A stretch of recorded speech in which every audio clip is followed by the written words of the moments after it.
Écoutez, c'est simple. La première, c'est une raison de principe.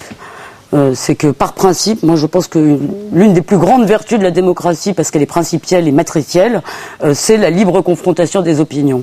Et Le Pen a dit il y a quelques jours, les inconvénients de la censure sont plus grands que ceux de la liberté. Eh bien pour une fois, je pense qu'il a raison. Et je pense que les inconvénients de la censure sont plus grands que ceux de la liberté. Je crois au combat.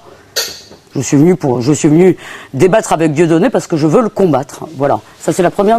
Ça c'est la première raison. La deuxième, c'est une raison stratégique, ou stratégique et tactique même. Je dirais pas que dans le fond, excusez-moi Dieudonné, mais dans le fond, ce qui m'intéresse, c'est pas tant vous que les gens qui vous suivent et qui vous écoutent. Et moi, je pense qu'il faut faire un pari sur leur intelligence. Et je crois qu'en s'adressant à leur intelligence, on pourra, mieux que par toutes les interdictions, mieux que par l'indignation, démontrer qu'ils les emmènent dans une voie de garage. Que inventer un monde, si vous voulez, dont le principal problème serait le sionisme, est une pure fantasmagorie qui ne servira pas ceux qu'il prétend aider. Et moi, je m'adresse à eux. C'est à eux que je veux m'adresser. Et la troisième raison, je suis journaliste, et puis, mon boulot, c'est ça, c'est d'observer le monde dans lequel je vis. Eh bien, j'ai envie de comprendre. J'ai envie de comprendre cette obsession sioniste et juive. Voilà. Donc, je suis venu, effectivement, pour un débat qui devrait être un peu un combat, je suppose. Oui, on peut l'aborder comme on veut. Je suis ouvert à toutes les propositions.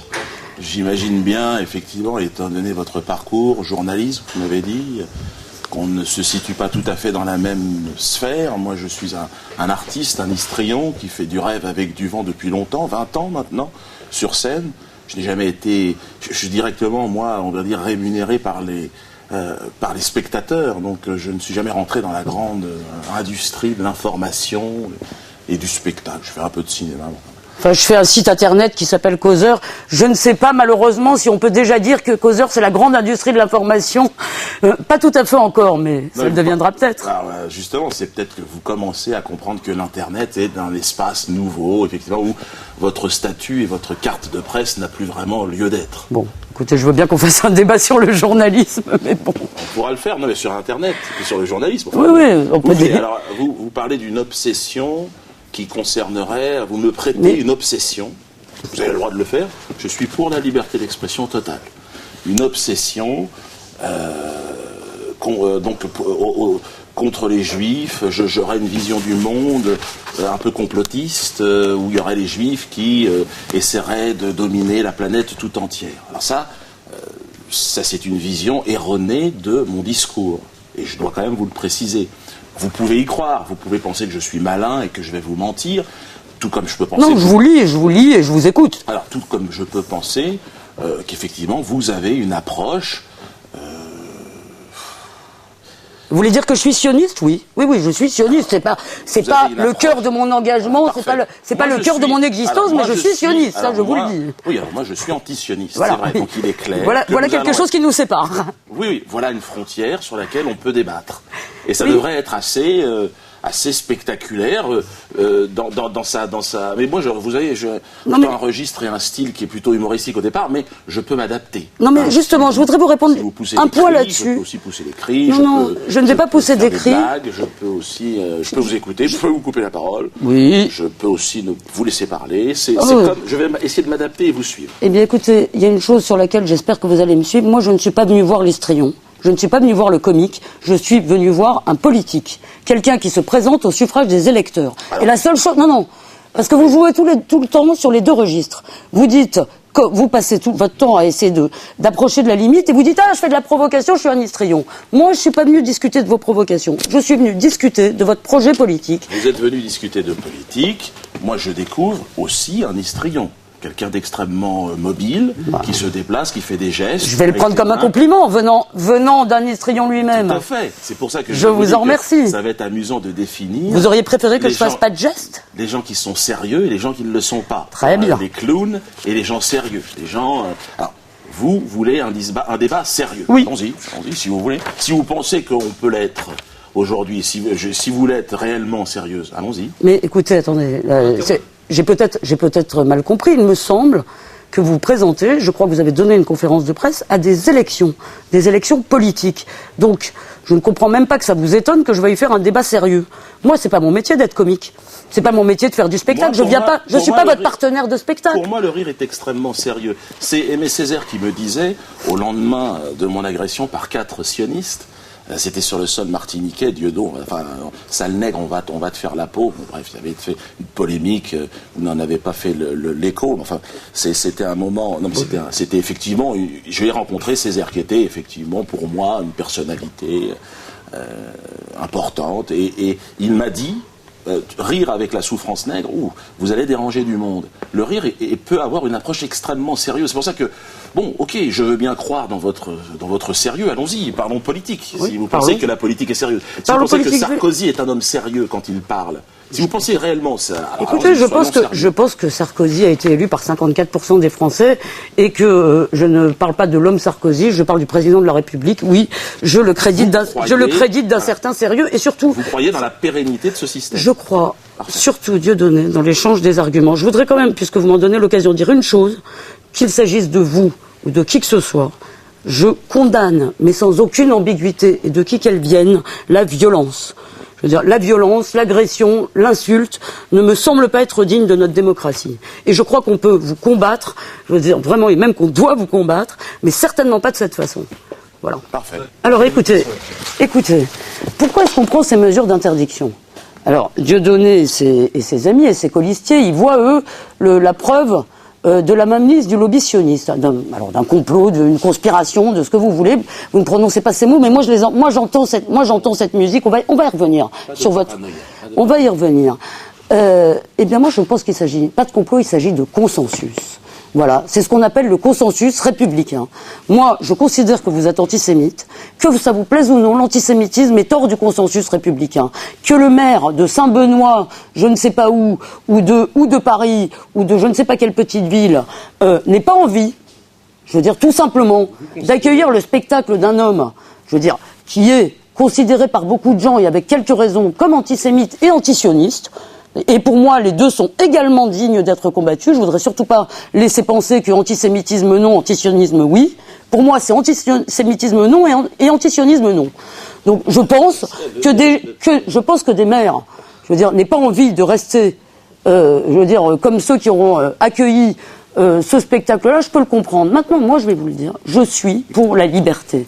Je suis clairement pour la liberté. Moi, je préférerais que Dieudonné puisse faire ses spectacles. Voilà. Je veux dire que les gens puissent aller le voir et le critiquer. Merci. Voilà. Mais je peux comprendre ceux qui réagissent autrement, de la même façon que je peux comprendre ceux qui veulent pas parler avec vous, Dieudonné. C'est pas mon cas, mais je peux les comprendre. Mais non, vous avez raison de venir et puis de discuter. J'entends votre point de vue. Bon, nous sommes opposés, nous ne pensons pas de la même façon. Et c'est possible dans cette démocratie et dans cette République française, c'est ça qui est merveilleux. Et moi, je trouve ça intéressant. Alors, vous m'avez dit, je suis sioniste. Très bien, sans m'en donner la définition précise. Mais on va y venir. On va en revenir, j'imagine. Moi, je suis antisioniste. Et on est français, tous les deux. Et on vit dans cette République. Moi, je n'ai pas de communauté autre aujourd'hui que cette communauté qui est en train d'exister, qui est l'antisionisme, parce que je pense que c'est un projet qui gangrène la République. La France, il y a des valeurs républicaines. Je pense que le CRIF fête chaque année la grande fête du communautarisme. Je suis anticommunautariste. Je crois qu'il faut réussir à rire de toutes ces différences, de toutes ces frontières. Vous me disiez tout à l'heure, vous êtes antisémite. Bon, c'est une accusation que je vais étayer, oui, si vous voulez. Voilà. Moi, je ne veux pas rentrer dans ce grand complot d'antisémites qui essayerait d'en vouloir aux juifs. Je n'y crois pas aujourd'hui dans la société actuelle. Je ne vais pas jouer non plus sur le fait d'être noir, que vous n'êtes pas noir et que vous pourriez avoir une aversion pour les noirs de manière générale. Pourquoi pas ? Pourquoi pas ? Vous pourriez être raciste envers les noirs. Je pourrais, il se trouve que je ne le suis pas, mais bon. Oui, mais comme je vous dis que je ne suis pas antisémite. Et que de la même façon que vous n'allez pas me croire, je peux ne pas vous croire. Mais je n'irai pas sur ce terrain-là parce qu'au-delà de ça, nous sommes français et nous devons nous amuser avec ces différences. Et ces différences sont des espaces de jeu et en aucun cas fondent notre identité. Donc, que vous soyez sioniste et que je sois antisioniste, on a le droit de discuter puis de boire un verre, ou pas d'ailleurs. Enfin, partir sans boire un verre. Ça fonde pas seulement votre identité, et je vous laisse le choix de définir celle-ci, ça fonde votre projet politique. Et je vais vous dire pourquoi. un, pour moi, vous êtes antisémite, et deux, pourquoi il n'y a pas de différence, en fait, fondamentalement, entre les deux. Vous employez dans tout votre discours, si vous voulez, avec cette idée de la mainmise du lobby sur la France, avec cette idée d'une emprise sur le monde même, parce que moi je vous ai lu, je vous ai écouté, il y a une emprise planétaire du sionisme, le centre mondial du système capitaliste, ce sont des mots que vous avez prononcés, Dieudonné. Je veux dire, eh bien, vous employez dans votre discours une rhétorique qui place les sionistes exactement là où le discours antisémite a toujours placé les juifs. Ce sont les responsables, ce sont les responsables des malheurs du monde, ce sont eux qui gangrènent les sociétés. Hier, à votre conférence de presse, un de vos colistiers a évoqué celle-là, on l'avait attendue, on s'était dit elle va sortir celle-là. Je veux dire, a évoqué quoi? Ah oui, la grippe H1N1, si vous voulez, qui vient du lobby sioniste, celle-là je l'attendais. Ils empoisonnent les puits, ils répandent la peste. Ces choses-là, Dieudonné, on les entend depuis le Moyen-Âge. Alors excusez-moi, quand on entend la musique, on entend la même chose. C'est-à-dire que vous désignez un groupe, d'accord, et un courant de pensée, je veux dire, comme étant responsable de tous les malheurs du monde. C'est-à-dire, et je vais vous lire maintenant, pardon. De définir un groupe, vous dites les antisémites sont là pour tuer les juifs depuis la nuit des temps. Ah bon, vous m'avez entendu dire ça? Vous êtes en train de me dire, je vous ai dit qu'il y avait eu de l'antisémitisme et un discours antisémite qu'on connaît depuis le Moyen-Âge. Ce discours, cette communauté qui tient ce discours-là. Non, j'ai pas dit qu'il y avait une communauté qui tient un discours, d'ailleurs, parce qu'il n'y en a pas qu'une, malheureusement. Non, je n'ai pas parlé des antisémites comme d'une communauté, il y a plusieurs discours antisémites, mais disons qu'il y a des historiens. Dieudonné, il y a des historiens qui ont travaillé sur la question. Les historiens, ils racontent l'histoire qu'ils ont envie de raconter. Bien sûr. Alors, notamment sur ça, c'est pas. Et notamment Pétré Grenouillot, il nous raconte des choses, si vous voulez. Bon, c'est un historien, il peut recevoir des prix du Sénat, n'empêche qu'on peut aussi remettre en cause. Tiens, d'ailleurs, vous qui aimez tant la liberté, je me rappelle pas que vous l'ayez tant défendu, Pétré Grenouillot. Non, mais je l'aurais. Vous qui aimez tant la liberté, vous avez trouvé ça normal que des associations attaquent un chercheur, je veux dire, au tribunal. Mais passons. Oh, c'est pas le premier chercheur à être attaqué, ou le premier historien. Peut-être restons-en sur le sionisme. Donc moi, peut-être restons-en. La prochaine fois. On verra si ça fait le même scandale. Sur quel propos taxez-vous Dieudonné d'antisémite précisément? Ben voilà, c'est important. Je vous dis. Quand vous avez parlé des juifs qui étaient les descendants des négriers, il me semble d'ailleurs que pour celle-là vous avez été condamné. Je peux me tromper, mais il me semble que vous avez été condamné pour celle-là. Cela, c'est extrêmement grave. Ça s'appelle du révisionnisme. Ah bon? Ce que vous êtes en train de faire. Je viens de dire il me semble, et je viens de vous dire je peux me tromper. Alors excusez-moi, soit vous êtes sourd, oui, mais moi, si soit vous entendez. Il me semble que des choses n'ont pas existé, vous pouvez me traiter de révisionniste. Là, c'est du révisionnisme que de me dire, grosso modo. C'est drôle de vous entendre employer le mot révisionnisme, mais enfin bon, ça me fait marrer. Excusez-moi, j'ai le droit de rigoler. Écoutez, j'ai l'habitude de faire rire, donc ça tant ne mieux. me choque pas plus que ça. Et vous m'amusez quelque part aussi. Et puis au final, qu'est-ce qui restera même de notre rencontre? De gens qui essayent de discuter, et puis finalement, on est condamné à s'amuser. Quand on n'est pas d'accord, on est condamné à s'amuser. Vous pouvez être un peu énervé sur mon point de vue, vous pouvez être énervé par rapport à mes convictions, et puis moi aussi. Mais comment est-ce que vous pouvez... Répondez-moi sérieusement. Précisément sur la phrase avec négrier, est-ce que vous pouvez répondre là-dessus, là, elle dit que cette phrase antisémite. Pouvez-vous répondre précisément? Avez-vous été condamné? Quels étaient vos propos exacts? Était-il antisémite? Oui, non? Alors, il y a eu 22 procès, j'ai été relaxé une grande majorité de fois. Effectivement, j'ai été condamné 2 fois. Là, en l'occurrence, j'étais attaqué par des sionistes. C'était à Lyon. Je jouais mon spectacle. Et des sionistes, ça se repère comment, des sionistes? Vous les reconnaissez à quoi? C'est très facile. C'est des gens qui se présentent comme sionistes. D'accord. Donc là, c'était des sionistes. C'était des sionistes, je les avais croisés en face. Ils étaient en face, et leur représentant, le chef de cette bande, c'était un certain monsieur Alex Moïse. Et le mec s'était présenté. Inconnu de mes services, j'en suis navré. Écoutez, je sais pas, je pense que c'est pas une grande perte. Enfin, je sais pas, peut-être que vous auriez des points communs. En tout cas, cet homme. Ah oui, on est sioniste, visiblement, mais le lobby doit pas marcher si bien que ça parce que j'ai jamais entendu parler de lui. Ah, mon problème de communication, Elisabeth. Mais... Vraiment, bref. En tout cas, je ne vais pas vous aider non plus à vous organiser. Il y a les portables, il y a Internet, il y a tout un tas de choses. Si vous voulez avoir un peu de lien, un peu de communication. Bref, en tout cas, ces gens-là arrivent, ils blessent des gens, ils rentrent, Israël vaincra. tous leurs projets, hein, qui n'est pas le mien, mais bon, qui est le leur. Bon, a priori, ils achètent leur ticket, quelque part, ce sont des spectateurs. Là, au moins, on se retrouve dans une posture qui est à peu près normale. Et puis, le spectacle commence, et là, ils manifestent, non, antisémitisme, un peu un petit peu comme vous le faites. Avec bon, excusez-moi. Avec moins de talent, je le précise. Et donc il m'accuse d'être antisémite. Alors j'en dis non, je suis pas antisémite. La sortie est par là, on est là pour rire ce soir. Et puis ils vont s'énerver, ils vont blesser une petite fille, une Marocaine de 13 ans, marocaine. La presse n'en parlera pas. Bien sûr. Non. La presse ne parle de rien de ce qui vous concerne. Il se trouve que moi j'ai entendu parler des agressions dont vous avez été l'objet. J'ai entendu parler de vos concerts interdits. J'ai lu des articles. J'essaie de répondre à la question. Pardon. Alors j'essaie de répondre à la question. Alors pourquoi? Qu'est-ce qui s'est passé? Alors à ce moment-là, moi j'ai dit, écoutez, sur scène, regarde, les gens sont là. Qu'est-ce qui se passe? Bon, il y a un mouvement de troupe. Bon, ce sont tous ces négriers reconvertis dans la banque et le terrorisme aujourd'hui. Qui sont là et qui manifestent. Mais les négriers reconvertis dans la banque, ça peut pas être les sionistes? Parce que, excusez-moi, à l'époque de l'esclavage, le sionisme, ça n'existait pas, Dieudonné. Le sionisme... Regardez, écoutez, vous voulez que je vous en parle? Moi, je parlais uniquement des sionistes sud-africains. Et oui, parce qu'il faut connaître le dossier pour en parler. Moi, je parlais uniquement... Oui. Non, mais alors là, effectivement, vous êtes comique, vraiment.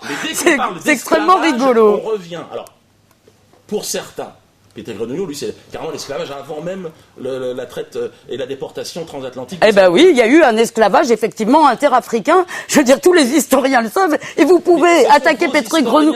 Vous pouvez attaquer Peter Grenouillot. Ce sont vos historiens, ce ne sont pas les miens. Alors je vais vous dire, vous me posez un problème. Vous me posez un vrai problème là. Parce que, et je vais vous citer mon ami Alain Finkielkraut. Je ne pourrais pas répondre à votre question. Pardon, non, mais qui était de dire... Comment cette phrase est sortie à un moment donné. Alors, pardon. Oui. Je vous dirai quel problème vous me posez après. Répondez sur cette phrase. Donc, cette phrase-là, elle est sortie, et je faisais référence, puisque j'étudiais à l'époque la relation entre Israël et l'Afrique du Sud, qui avait été, les Nations Unies avaient lancé des appels, avaient prévenu Israël, arrêtez, vous êtes le dernier pays à entretenir des relations avec cet État raciste. Je pense qu'on peut accepter que l'apartheid était quand même... Absolument. C'était raciste.